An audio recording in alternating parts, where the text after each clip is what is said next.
అంబిక గుమ్మం బయట నించొని ఎవరికోసమో వెయిట్ చేస్తూ అటు ఇటు తిరుగుతూ ఉంటుంది. అప్పుడే సుభాష్ వచ్చి అంబిక అని పిలుస్తూ ఉంటే, ఏంటి సుభాష్, ఎందుకు కలవాలన్నావు? మొన్న నువ్వు చేసిన మైండ్‌లెస్ పనికి నిన్నిప్పుడు కలవడం ఎవరైనా చూస్తే ఎంత ప్రమాదకరమో తెలుసా అని అంటూ ఉంటే, ఆ రోజు నేను నిజంగానే తప్పు చేశాను అని వీళ్ళిద్దరూ మాట్లాడుకుంటూ ఉంటే డోర్ తెరిచిన సౌండ్ వినబడుతుంది. రా ఇటు పక్కకు వెళ్దామని అంబిక సుభాష్‌ని పక్కకు తీసుకెళ్తుంది. అప్పుడే ఇంటి లోపల నుండి లక్ష్మి బయటికి వస్తుంది బ్యాగ్ పట్టుకొని. అలా బ్యాగ్ పట్టుకొని బయటికి వెళ్ళిపోతున్న కనక మహాలక్ష్మిని చాటుగా ఉన్న అంబిక సుభాష్ చూసి, ఇదేంటి బ్యాగ్ తీసుకొని లక్ష్మి ఇలా వెళ్ళిపోతుంది? సుభాష్, నువ్వు తప్పు చేయాల్సింది ఆ రోజు కాదు, ఈరోజు.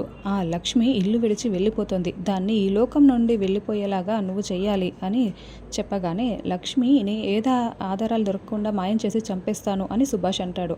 త్వరగా వెళ్ళు, దాన్ని చంపి నాకు శుభవార్త చెప్పు అని అంబిక అంటుంది. ఓకే అని సుభాష్ అక్కడి నుంచి వెళ్ళిపోతాడు. మరోవైపు విహారీ రూమ్లో నించొని అటు ఇటు తిరుగుతూ లక్ష్మి గురించి ఆలోచిస్తూ బాధపడుతూ ఉంటాడు. ఈ విషయంలో మీరే మోసం చెయ్యలేదు, ఏ తప్పు మీ వైపు లేదు అని లక్ష్మి అన్న మాటల్ని గుర్తు చేసుకుంటూ బాధగా ఆలోచిస్తూ ఉంటాడు. అప్పుడే విహారీకి లక్ష్మి ఎక్కడికైనా వెళ్ళిపోతుందేమో అని అనిపించి లక్ష్మిని కనిపెట్టుకొని ఉండాలి. తను ఇలాంటి సిచ్యువేషన్లో తాను చాలా పెద్ద నిర్ణయాలు తీసుకుంటుంది అని వెంటనే లక్ష్మి రూమ్లోకి వచ్చి చూస్తూ ఉంటాడు.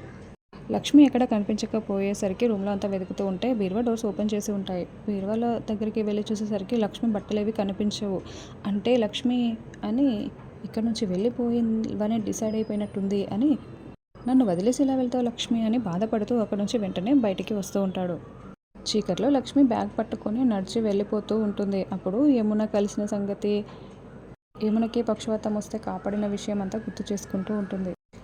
లక్ష్మిని యమునని కాపాడినందుకు లక్ష్మిని యమున ఇంటికి తీసుకురావడం అంతా గుర్తు చేసుకుంటూ నడుచుకుంటూ వెళ్ళిపోతూ ఉంటుంది.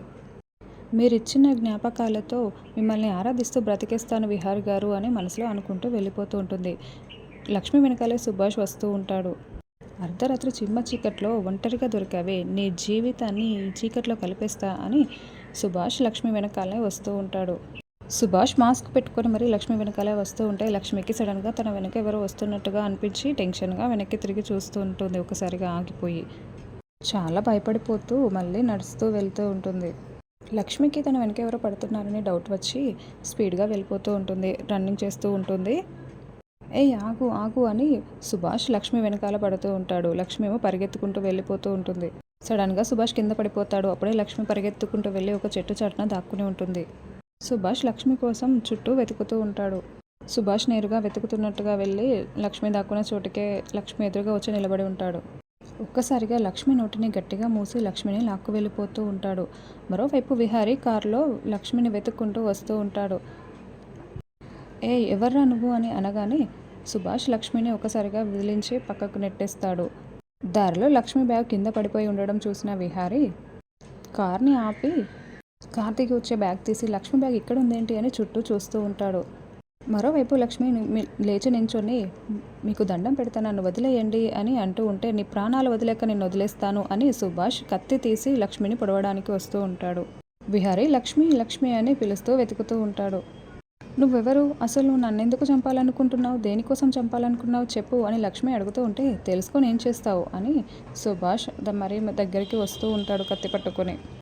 లక్ష్మిని ఒక్కసారిగా పొడవబోతూ ఉంటే వెనక నుండి వచ్చే విహారీ సుభాష్ చేతిని గట్టిగా పట్టుకొని లక్ష్మిని పొడవకుండా కాపాడుతాడు.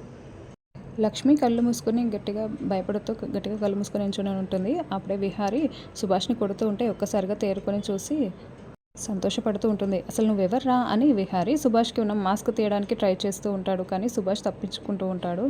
ఒక్కసారిగా విహార్ని నెట్టేసి సుభాష్ పరిగెత్తుకుంటూ పారిపోతాడు. విహారీ వెనక్కి లక్ష్మి దగ్గరికి పరిగెత్తుకుంటూ వచ్చి, లక్ష్మి నీకేం కాలేదు కదా అని అడిగి నిన్ను అని కొట్టబోతూ చెయ్యి ఎత్తుతాడు. మళ్ళీ ఆగిపోయి, అసలు నువ్వేం చేస్తున్నావో నీకు అర్థమవుతుందా, అర్ధరాత్రి పూట నువ్వు చెప్పకుండా రావడం ఏంటి, అసలు బయట పరిస్థితులు ఎలా ఉన్నాయి, అసలు నువ్వు బట్టలు సర్దుకొని బ్యాగ్ తీసుకొని ఎక్కడికి వెళ్తున్నావు, వెళ్ళాల్సిన అవసరం ఏమొచ్చింది చెప్పు కనకం చెప్పు అని నిలదీస్తూ ఉంటాడు. లక్ష్మి ఏడుస్తూ ఉంటుంది.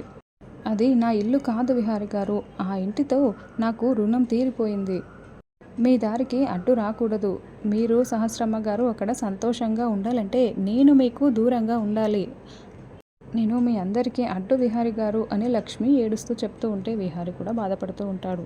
మా సంతోషం కోసం నువ్వు త్యాగం చేయడానికి అసలు నేను నీకోసం ఏం చేశాను కనకం అని విహారి అడుగుతూ ఉంటాడు.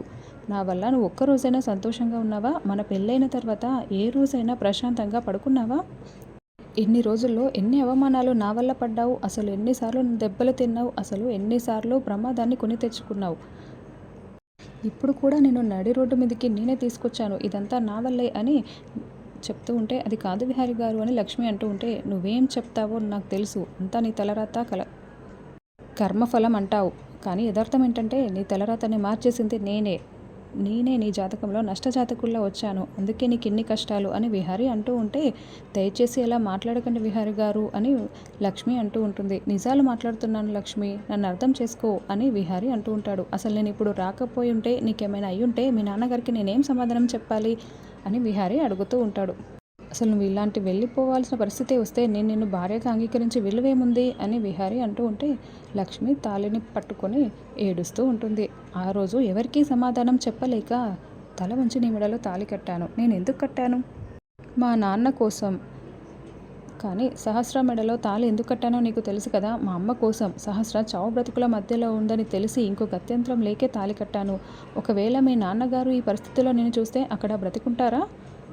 ఒకవేళ నీకేమైనా అయిన పరిస్థితి ఏంటి? నువ్వు ఇలా వెళ్ళిపోవడం కోసం మన ఎన్ని రోజులు ఎన్ని కష్టాలు పడింది, ఎన్ని సమస్యలు మనం ఎదుర్కొంది.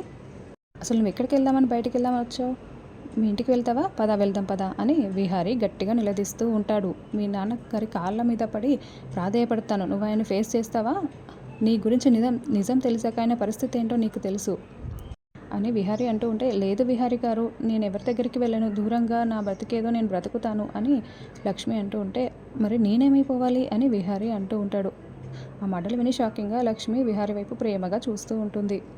నువ్వు నన్ను భర్తగా ఆరాధిస్తే నేను నిన్ను భార్యగానే చూస్తున్నాను అని విహారి అంటూ ఉంటే, ప్లీజ్ విహారి గారు నన్ను వెళ్ళనివ్వండి అని లక్ష్మి అంటూ ఉంటే, సరే వెళ్ళు, నువ్వు వెళ్ళగానే మా ఇంట్లో నేను జరిగిన నిజాన్ని చెప్పేస్తాను, ఎందుకంటే ఈ పరిస్థితిలో నువ్వు బయటికి వెళ్తే ఒంటరిగా బ్రతకలేవు, నిన్నెవరు బ్రతకనివ్వరు అని విహారి అంటూ ఉంటాడు. అయితే మీ ఇంటికి వెళ్ళాలి లేదా మా ఇంట్లోనే ఉండాలి, అలా కాదని నువ్వు వెళ్తాను అంటే నేను ఒప్పుకోను అని విహారి తేల్చి చెప్పేస్తాడు. నీ బాధ్యత నాది అని విహారి చెప్తూ ఉంటాడు. లక్ష్మిని చేయి పట్టుకొని ఇంటికి తీసుకువెళ్ళిపోతాడు. తెల్లవారగానే సహస్రాన్ని పద్మాక్షి, అంబిక అందరూ రెడీ చేస్తూ ఉంటారు. అంతా బాగుంది కానీ దెబ్బలు కట్లు లేకపోతే ఎంత బాగుండేది అని పద్మాక్షి అంటూ ఉంటే, అమ్మ ఈ దెబ్బలు కట్లు ఏమన్నా అవసరం లేదమ్మా, నా బావతో నాకు పెళ్ళయింది, ఇది నాకు చాలమ్మా అని సహస్ర అంటూ ఉంటే, 4 రోజులు అన్నీ తగ్గిపోతాయి లేక అని అంబిక అంటూ ఉంటుంది. అప్పుడే సహస్ర వల్ల అమ్మమ్మ వచ్చి సహస్రని చూసి మురిసిపోతూ ఉంటుంది. ఎంత బాగున్నావే, ఈ వ్రతం అయిపోగానే నువ్వు నాకు దిష్టి తీయాలి అని వాళ్ళ అమ్మమ్మ అంటూ ఉంటుంది. అమ్మమ్మ వద్దులే అమ్మమ్మ, ఈ దెబ్బలు కట్లు ఉండగా నాకేం దిష్టి తగులుతుంది అని అంటూ ఉంటే, నేను హాస్పిటల్లో ఆ పరిస్థితుల్లో చూసి మాకు గుండాగినంత పని అయిపోయింది, నేను బ్రతికుండగా ఇంకోసారి నేను అలా చూడకూడదమ్మా అని చెప్తూ ఉంటే, నేను ఆ మాత్రం నటించకపోతే నా పెళ్ళి జరిగేదా అని సహస్ర మనసులో అనుకుంటూ ఉంటుంది. అప్పుడు వాళ్ళ అమ్మమ్మ, సహస్ర ఈ బాక్స్లో ఉన్న హారం ఈ ఇంటి కోడలు వేసుకోవడం ఆనవాయితీ, నేను ఇంటికి కోడలుగా వచ్చిన కొత్తలో మా అత్తగారు నాకు ఇచ్చారు, కానీ నేను మీ అత్తకి ఇవ్వలేకపోయాను, ఆ కారణం ఏంటో నీకు కూడా తెలుసు కదా, అందుకే ఈ బంగారపు హారాన్ని నీకు ఇస్తున్నాను అని, అలంకరణ మొత్తం అయిపోయిన తర్వాత ఈ హారం వేసుకొని పూజ దగ్గర కూర్చో అని హారాన్ని సహస్రకిస్తుంది. విహారీ రెడీ అయ్యాడో లేడో, పంతులు గారు వచ్చే టైం కూడా అయింది, త్వరగా రెడీ చేయండి అని ఆవిడ అక్కడి నుంచి వెళ్ళిపోతుంది. మరోవైపు యమున పండు పండు అని పిలుస్తూ వస్తూ ఉంటుంది. ఏంటమ్మా పిలిచారు అని పండు అక్కడికి వస్తే యమున ఒక బ్యాగ్ను తీసి పండుకి ఇస్తుంది. ఏంటమ్మా ఇది అని అడిగేసరికి, సహస్రకి విహారికి పెళ్ళైంది కదా, అందుకని నీకు బట్టలు పెడుతున్నాను అని చెప్పేసరికి, నా చెల్లెలకి అన్యాయం జరిగితే జరిగిన పెళ్ళికి బట్టలు తీసుకోవాలా నేను అని పండు మనసులో అనుకుంటూ ఉంటాడు. ఇప్పుడు యమున, ఏంటో ఆలోచిస్తున్నావు, బట్టలు తీసుకో అని ఇస్తూ ఉంటుంది. ఇంతకీ లక్ష్మి ఎక్కడా అని లక్ష్మి లక్ష్మి అని పిలుస్తూ యమున వస్తూ ఉంటుంది. లక్ష్మి ఏమో గదిలో కూర్చొని విహారీ సహస్రాల పెళ్ళి జరిగిన విషయం మొత్తం ఆలోచిస్తూ ఉంటుంది, బాధపడుతూ కూర్చొని ఉంటుంది. యమున అక్కడికి రాగానే లక్ష్మి కళ్ళు తుడుచుకొని నించుని ఉంటుంది. లక్ష్మి, ఇదిగో నీకోసం చీర తీసుకొచ్చాను, ఇదిగో ఈ బంగారు గొలుసు కూడా తెచ్చాను అని ఇస్తూ ఉంటే, ఇవన్నీ నాకెందుకమ్మా అని లక్ష్మి అంటూ ఉంటే, నాకెందుకంటావేంటి, మన ఇంట్లో శుభకార్యం జరిగింది ఈరోజు, అందరికీ చీరలు నగలు ఇచ్చాను, ఇవి నీకోసం తీసుకొచ్చాను, ఇవి వేసుకొని నువ్వు వ్రతం దగ్గరికి రావాలి అని చెప్తూ ఉంటే అవన్నీ నాకు వద్దమ్మా, నేను ఇలాగే ఉంటాను అని లక్ష్మి అంటుంది. కుదరదు, నువ్వు నేనిచ్చిన చీర కట్టుకొని ఈ నగను పెట్టుకొని రావాల్సిందే అని యమున తేల్చి చెప్పేస్తుంది. నాకు చాలా పనుంది అని బలవంతంగా లక్ష్మి చేతిలో పెట్టి యమున అక్కడి నుంచి వెళ్ళిపోతుంది. ఇదంతా అంబిక చాటుగా చూస్తూ ఉంటుంది. నిన్న రాత్రి తప్పించుకున్నావు కాదే, ఈ ఇంటి నుండి పంపించడము కుదరలేదు, నిన్ను చంపడం కూడా కుదరలేదు, కానీ నిన్ను ఏడిపించడం మాత్రం వర్కౌట్ అవుతుంది. నా పవర్ని లాక్కొని నన్ను డమ్మీ చేసిన నిన్ను ఎప్పుడు నేను ఏడిపిస్తూ ఉంటానే అని అంబిక మనసులో ఏదో అనుకొని అక్కడి నుంచి వెళ్ళిపోతుంది. సహస్రకి వాళ్ళ అమ్మమ్మ ఇచ్చిన హారం బాక్సు, లక్ష్మి చేతికి యమున ఇచ్చిన బాక్సు రెండు ఒకేలా ఉంటాయి. అంబిక సహస్ర రూమ్లోకి వచ్చి సహస్రకి ఇచ్చిన హారాన్ని చేతిలోకి తీసుకొని సహస్ర వాళ్ళు చూడకుండా బయటికి పట్టుకొని వస్తుంది.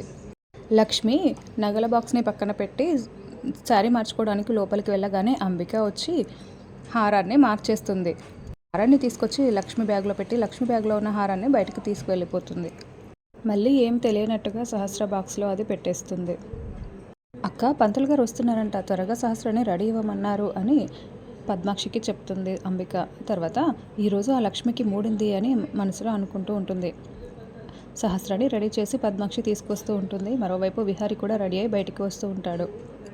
అమ్మ, నువ్వు వెళ్ళు, నేను వస్తాను అని పద్మాక్షిని పంపిస్తుంది. విహారిని చూసిన సహస్ర నేరుగా విహారి దగ్గరికి వచ్చి బావా అని పిలవగానే విహారి పక్కకి చూస్తూ ఉంటాడు. అక్కడ లక్ష్మి ఉంటుంది. సహస్ర వెనక్కి తిరిగి చూసి, నేను ఇక్కడ ఉంటే నువ్వు దాన్ని చూస్తున్నావా? ఇన్ని రోజులు నాటకం ఆడి నన్ను ఆడుకున్నావు కదా బావా, ఈరోజు మీ గురించి తెలిసి నేను ఇప్పుడు మీతో నాటకం ఆడుతాను అని సహస్ర మనసులో అనుకుంటూ ఉంటుంది. నిన్ను పెళ్లి చేసుకోవడమే నా గోల్, అది నాకు నెరవేరింది, ఇంకా మీ ఇద్దరికి నేనేంటో చూపిస్తాను అని నిన్ను నా వాణ్ణి చేసుకుంటాను బావా అని సహస్ర మనసులో అనుకుంటూ ఉంటుంది. నేరుగా వచ్చి విహారిని హగ్ చేసుకుంటుంది. సహస్ర, ఏం చేస్తున్నావు, ఏంటిది అని అంటూ ఉంటే లక్ష్మి బాధగా చూస్తూ ఉంటుంది.